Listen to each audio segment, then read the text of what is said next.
Hello students, welcome to ARA agriculture rankers करनी।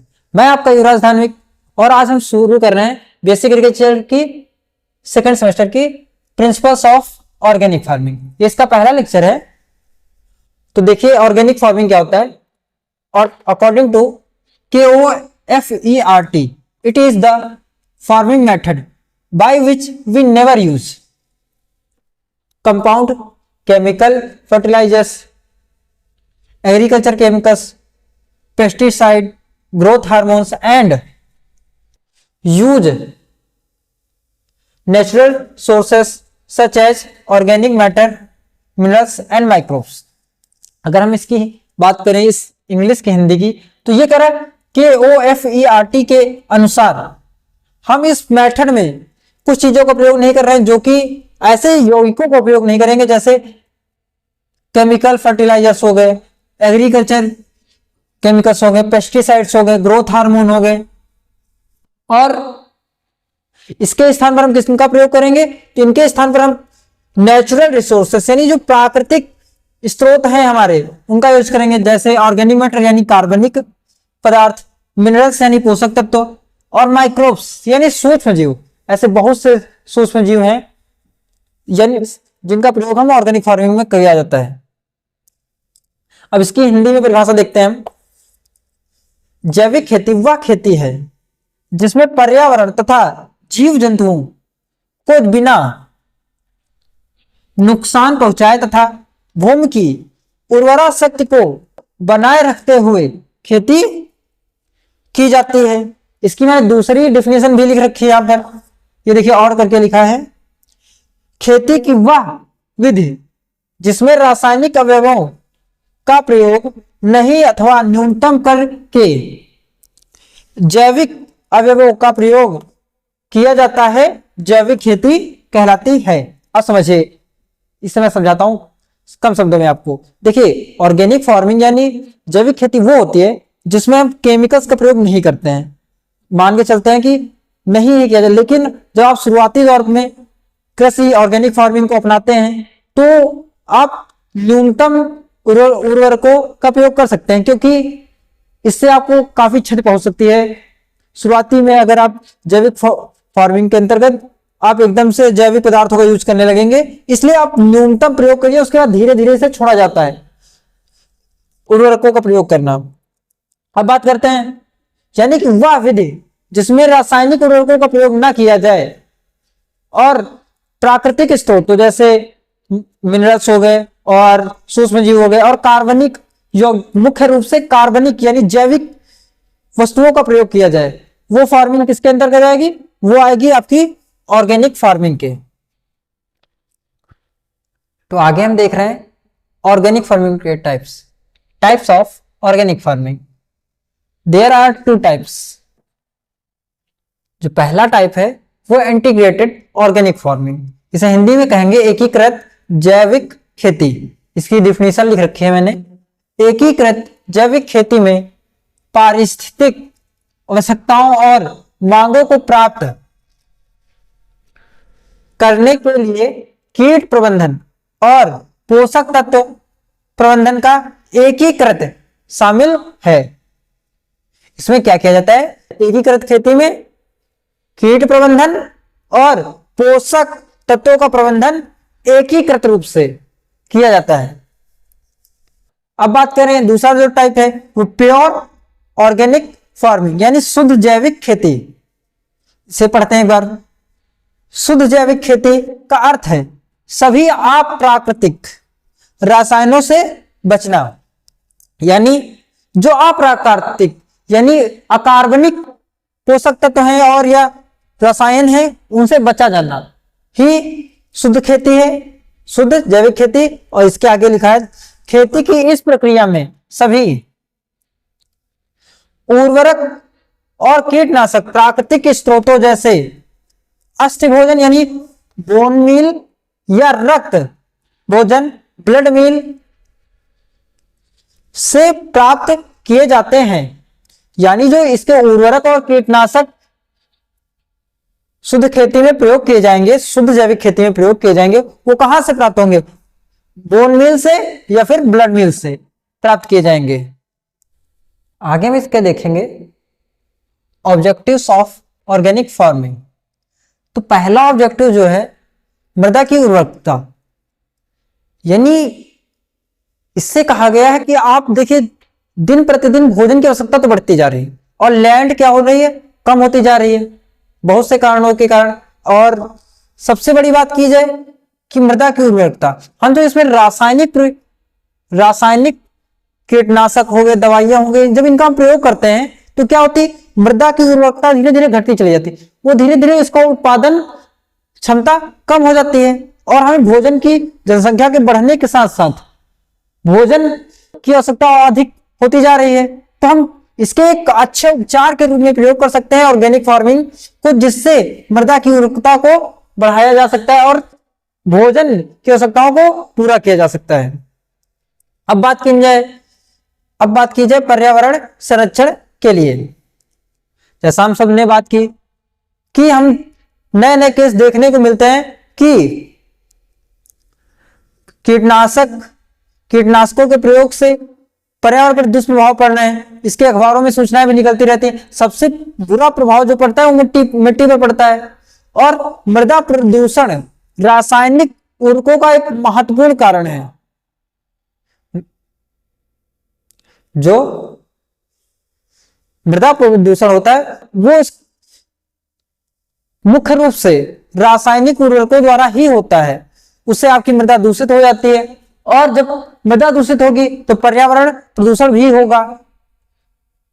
अब बात की जाए स्वास्थ्य की बात की जाती है तो जब हम रासायनिक केमिकल्स का यूज करते हैं तो वो हमारे उस ग्रेन में भी आ जाते हैं, भोजन में आ जाते हैं। और जब कोई विषैला पदार्थ हमारे भोजन में आएगा और हम उसका सेवन करते हैं तो वो हमें हमारे शरीर में क्या बीमारियों को ग्रसित करेगा। लेकिन यदि हम जैविक खेती का प्रयोग करते हैं तो क्या होगा, उसकी भोजन की पोषक क्षमता ज्यादा होगी और उसमें अच्छे मिनरल्स होंगे। तो इससे हमारे भोजन के द्वारा अपनी जीवन शैली और स्वास्थ्य को बरकरार रख सकते हैं। इससे एक अच्छा एग्जाम्पल है पंजाब, जहां पर फर्टिलाइजर्स के इतने ज्यादा प्रयोग के कारण उनके शरीर में भी वो रासायनिक तत्व पहुंच गए हैं। अब बात की जाए किसानों की लागत को कम करने के लिए। किसानों की लागत को कम करने, जब आप ग्रामीण क्षेत्र से होंगे तो आप जानते होंगे कि किसान को खेती करता है तो उसमें पेस्टिसाइड, फंगीसाइड, कीटनाशकों को मारने के लिए बहुत सारी चीजें होती हैं जो वो प्रयोग करता है और उसकी लागत बहुत ज्यादा होती है। जो हम रासायनिक पदार्थ खरीदते हैं वो बहुत ज्यादा होते हैं, उसकी अपेक्षा कर जो जैविक पदार्थ होते हैं उनका प्रयोग काफी सरल होता है। जैसे ब्रह्मास्त्र, अग्नियास्त्र, पंचगव्य, बीजामृत, ये सब क्या है ऑर्गेनिक फार्मिंग के अंतर्गत आते हैं। इनका आगे हम निर्माण पढ़ेंगे अभी, ये सब अगले लेक्चर्स में आएंगे। तो उनका प्रयोग जब करेंगे वो तो आप घर में बना सकते हैं, प्राकृतिक वस्तुओं से बना सकते हैं। उनकी लागत अपेक्षाकृत बहुत कम होती है, अपेक्षाकृत बहुत कम क्या बहुत ही ज्यादा कम होती है और अच्छी लागत मिलती है। क्योंकि अगर हम ऑर्गेनिक फार्मिंग कर रहे हैं तो उससे क्या होगा, ये तो हम अपनी जो बचत बचा रहे हैं कि कम पैसा प्रयोग करे किसान और ईल्ड ज्यादा ले रहे हैं, जिससे क्या होगा कि उत्पादन ज्यादा होगा और फिर उससे अधिक आय आएगी किसान के पास। आगे हम देखते हैं इसके principles of organic farming. IFOAM के अनुसार जैविक खेती के सिद्धांत निम्नलिखित हैं।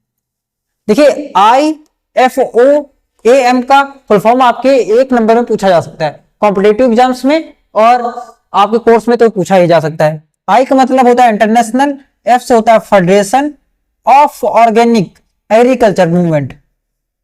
International federation of organic agriculture movement के अनुसार जैविक खेती के सिद्धांत निम्नलिखित हैं। जो पहला सिद्धांत हमारा है वो है जैविक खेती सजीव पारिस्थितिक प्रणालियों और चक्रों पर आधारित होनी चाहिए। किस पर आधारित होनी चाहिए हमारी? सजीव पारिस्थितिक प्रणालियों और चक्रों पर।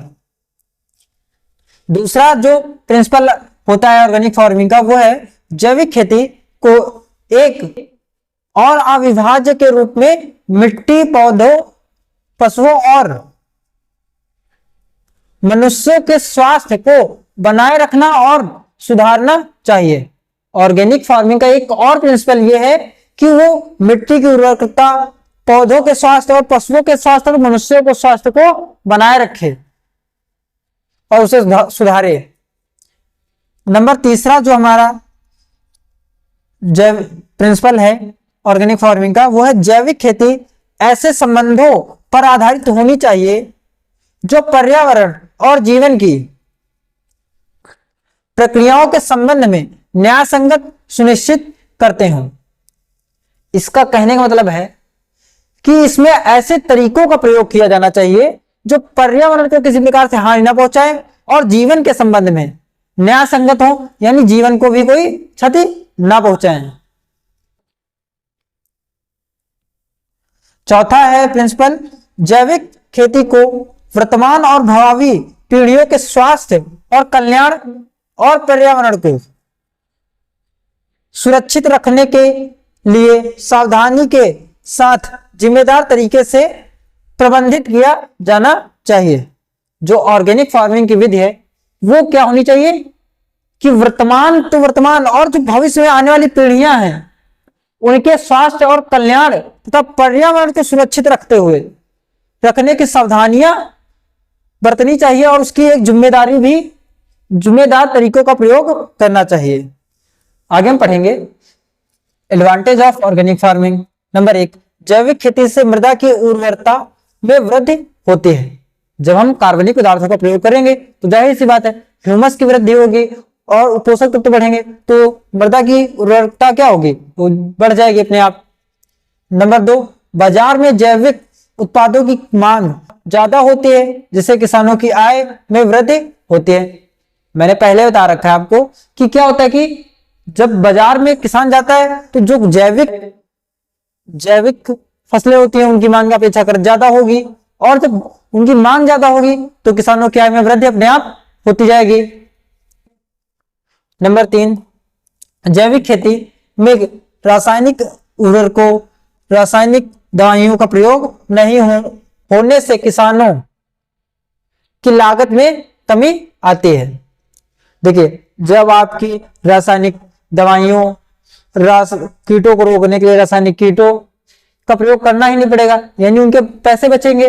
तो क्या हो रहा है, जो ओवरऑल पैसा लग रहा था पहले रासायनिक खेती में, अब वो पैसा नहीं लग रहा है, अब वो तो कार्बनिक पदार्थों द्वारा ही नियंत्रित हो जा रहा है, रासायनिक पदार्थों का प्रयोग ही नहीं करना पड़ रहा है। उससे के जो पैसे बढ़ रहे हैं, यानी कि किसान की लागत जो लग रही थी उसमें क्या रही, कमी आ रही है।